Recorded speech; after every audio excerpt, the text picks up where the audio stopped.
Hi friends, here is Shambhu sir, आपके अपने channel coaching Excel point में आज ज्यामिति से एक बहुत ही महत्वपूर्ण चैप्टर लेकर आए हैं, समरूप त्रिभुज, सिमिलर ट्रायंगल। पहले बहुभुज समरूप कैसे होते हैं वो तो जानेंगे ही, पहले समरूप होता क्या है ये जानना जरूरी है। समरूप मतलब समान रूप वाला। उदाहरण के तौर पर सभी वृत्त समरूप होते हैं, जैसे ये वृत्त हो गया, एक और वृत्त हो गया, एक और वृत्त हो गया, एक और वृत्त हो गया। ये देखिए, देखने में सब एक ही रूप के दिख रहे हैं, भले ही इनका आकार बड़ा छोटा है, तो ये समरूप है। अगर हम वर्ग की बात करें, वर्ग की जिनकी चारों भुजाएं बराबर होती हैं, तो सभी वर्ग जो होते हैं वो समरूप होते हैं। सभी वर्ग जो होते हैं समरूप होते हैं, सभी वृत्त समरूप होते हैं, सभी वर्ग समरूप होते हैं।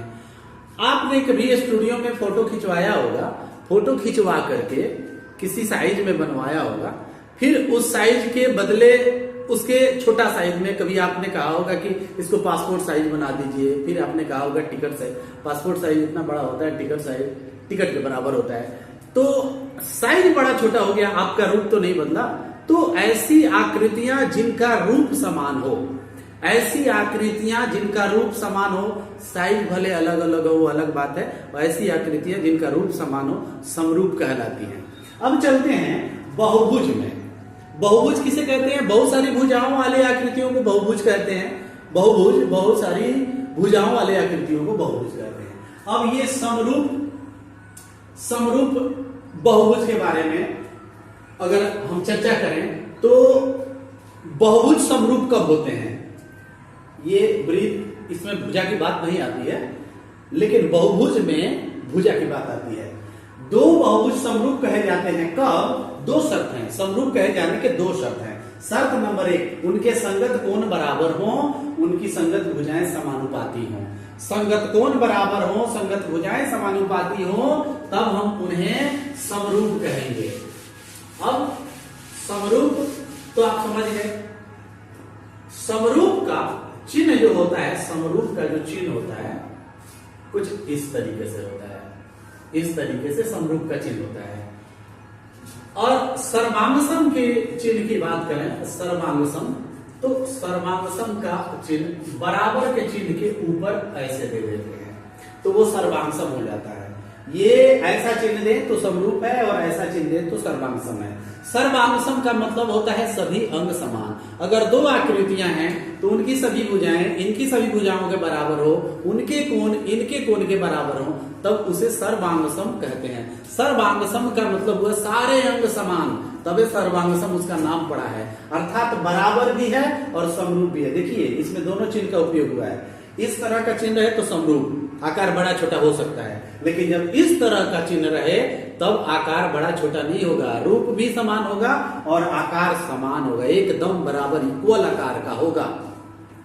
तो इसको कहते हैं सर्वांगसम का चिन्ह, इसको कहते हैं समरूप का चिन्ह। इसकी बहुत जरूरत पड़ेगी, कब समरूप है कब सर्वांगसम है, इसे जानना और समझना जरूरी है। एक बार फिर से दोहराना चाहेंगे, ये चिन्ह जो आप देख रहे हैं समरूप का है और ये चिन्ह जो आप देख रहे हैं सर्वांगसम का है। समरूप का मतलब हुआ रूप सेम हो, आकृति का रूप सेम हो, एकदम देखने में एक ही जैसा दिखे, भले ही आकार बड़ा छोटा हो लेकिन देखने में एक ही जैसा दिखे, वो समरूप है। लेकिन सर्वांगसम का मतलब हुआ रूप भी एक ही होना चाहिए और उनका साइज भी एक ही होना चाहिए, तब वो सर्वांगसम होता है। तब सर्वांगसम के लिए जब साइज एक ही हो तो बराबर, रूप एक ही हो तो समरूप, इसीलिए ये सर्वांगसम हो गया। इस चिन्ह को सर्वांगसम कहेंगे। सर्वांगसम का मतलब हुआ अंग समान हो। तो दो बहुभुज समरूप कहे जाते हैं यदि उनके संगत कोण बराबर हो और उनकी संगत भुजाएं समानुपाती हो। अब इसके लिए कुछ हम एग्जाम्पल पेश करेंगे। सबसे पहले आप देखें कुछ इसका एग्जाम्पल।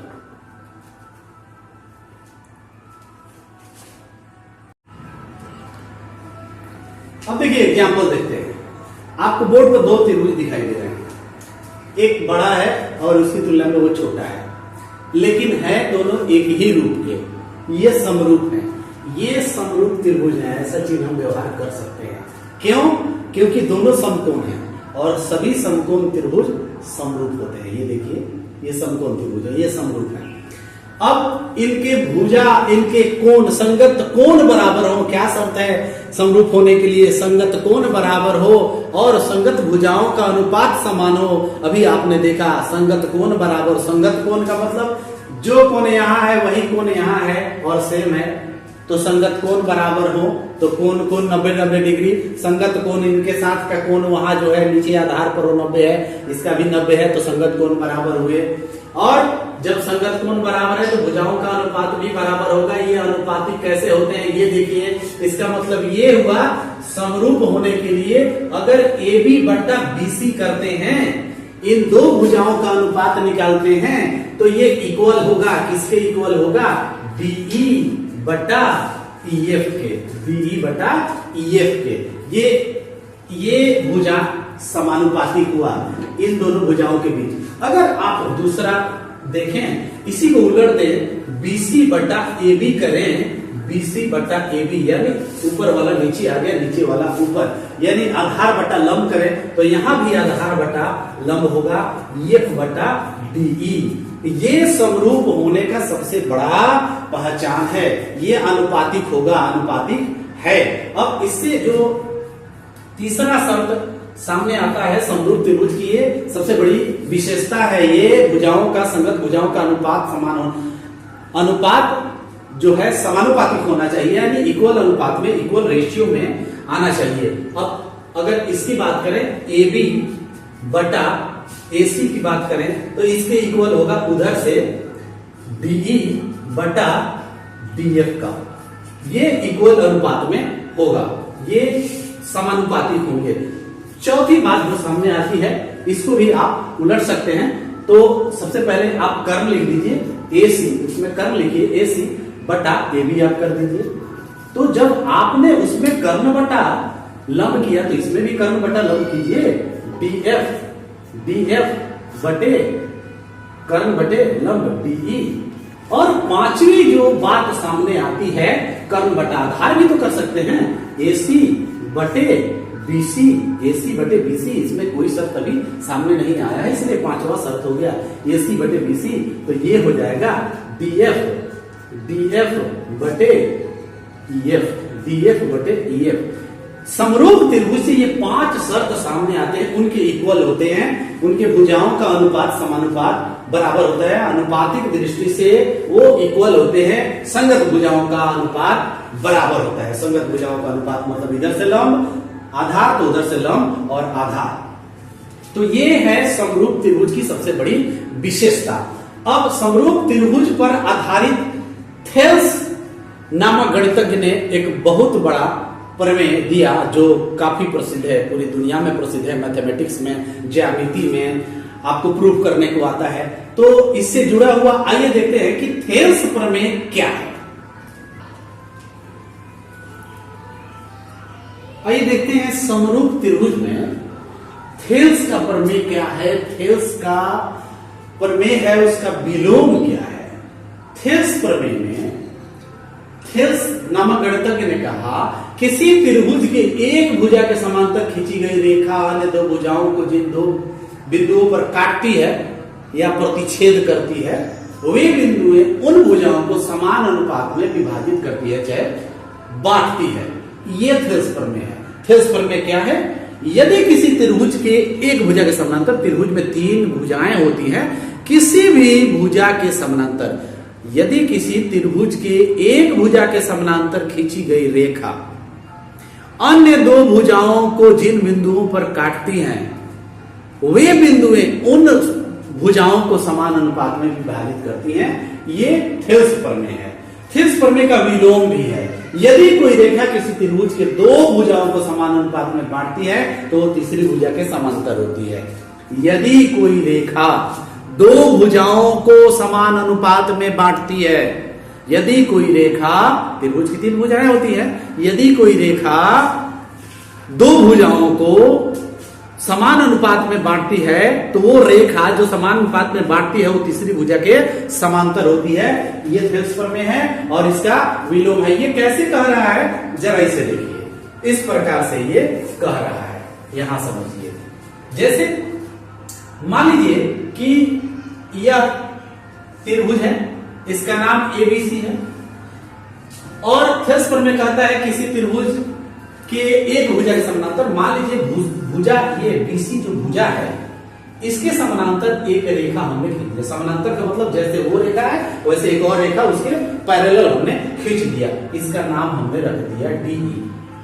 तो थेल्स प्रमेय कहता है कि किसी त्रिभुज, मतलब एबीसी एक त्रिभुज है, किसी त्रिभुज की एक भुजा मतलब बीसी भुजा के कोई भी भुजा, अगर हम चाहें तो इस भुजा के समानांतर भी रेखा ऐसे खींच सकते हैं, ऐसे खींच सकते हैं, ऐसे खींच सकते हैं इस भुजा के समानांतर। लेकिन सुटेबल है कि हम समबाहु त्रिभुज को बना करके ऐसे खींचे। तो किसी त्रिभुज में एक भुजा के समानांतर तो हमने एक भुजा की जगह पर बीसी लिया और बीसी के समानांतर हमने डी खींचा। तो थेल्स प्रमेय कहता है कि किसी त्रिभुज के एक भुजा के समांतर अगर दूसरी रेखा खींची जाती है तो जो रेखा खींची जाती है, जो अन्य दो भुजाएं हैं, ये जो अन्य दो भुजाएं, इसके समानांतर तो हमने ये खींचा ही है, इस भुजा के समानांतर तो ये खींचा ही है। तो इस भुजा के समानांतर, इस भुजा के समानांतर ये रेखा हमने खींचा तो ये दो बिंदुओं पर प्रतिच्छेद करती है, मतलब टच करती है, मतलब उसको काटती है। तो ये अन्य दो भुजाओं को समान अनुपात में बांटती है। कैसे बांटती है? इसका मतलब हुआ एडी अगर एडी बटा डीबी करें, एडी बटा डीबी करें तो ये एई बटा ईसी के बराबर होगा। एडी बटा डीबी एई बटा ईसी के बराबर होगा। इतना ही नहीं, इसमें से अभी इसके पहले हमने समरूप त्रिभुज में उसके गुण और विशेषता को जब बता रहा था तो उसमें 5 चीज सामने आया था। तो फिलहाल यही कह रहा है कि उन दो भुजाओं को समान अनुपात में बांटती है। और इसका जो विलोम है, उम्मीद करते हैं ये समझ में आया होगा। एक त्रिभुज हमने एबीसी बनाया, एबीसी में बीसी भुजा के समानांतर एक डी रेखा खींचा और जैसा कि थेल्स प्रमेय कह रहा है कि एक भुजा के समानांतर, तो एक भुजा की जगह पर हमने बीसी को ही मान लिया, बीसी के समानांतर हमने डी खींच दिया।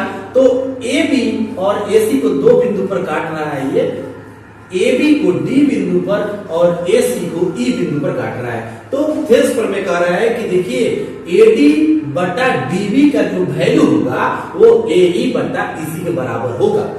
ये थेल्स प्रमेय कह रहा है। और उसका विलोम क्या कहता है? यदि कोई रेखा किसी त्रिभुज के दो भुजाओं को समान अनुपात में बांटती है, एक बार और यहां पर समबाहु त्रिभुज उदाहरण के रूप में लेते हैं। यहां पर एक रेखा हमने खींचा, इसका भी नाम डीई ही रखा, उसके जस्ट अपोजिट। तो ये कह रहा है कि यदि कोई रेखा, ये कोई रेखा है, ये कोई त्रिभुज है, इसका नाम त्रिभुज एबीसी है। एबीसी में एक रेखा हमने खींचा डीई, एक रेखा खींचा डी, इसके समानांतर है कि नहीं है ये हम नहीं जानते हैं। हमने एक रेखा खींचा, लेकिन ऐसा रेखा खींचा, इस तरह से रेखा खींचा कि एडी बटा बीबी इक्वल है एई बटा ईसी के। एक ऐसी रेखा यहां पर खींचा, ऐसी रेखा खींचा कि इक्वल हो गया, किसके इक्वल हो गया? एडी बटा डीबी एई बटा ईसी, ये आपस में इक्वल हो गया। तो दोस्तों थेल्स प्रमेय के विलोम के हिसाब से ये तभी संभव है एडी बटा डीबी बराबर एई बटा ईसी जब जो डीई आपने रेखा खींचा है वो पैरेलल है किसके? बीसी के, तभी ये संभव है, अन्यथा संभव नहीं है।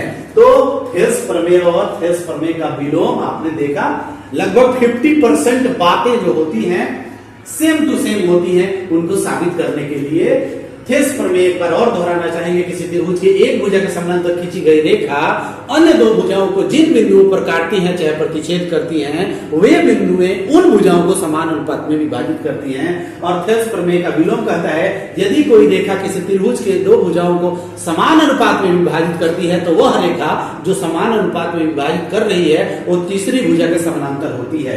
तो इसमें हमने एक फिगर बनाकर समझाने की कोशिश की कि आखिर थेल्स प्रमेय क्या कह रहा है और उसका विलोम क्या कह रहा है। यही चीज थेल्स प्रमेय और उसका विलोम साबित करना होता है परीक्षाओं में।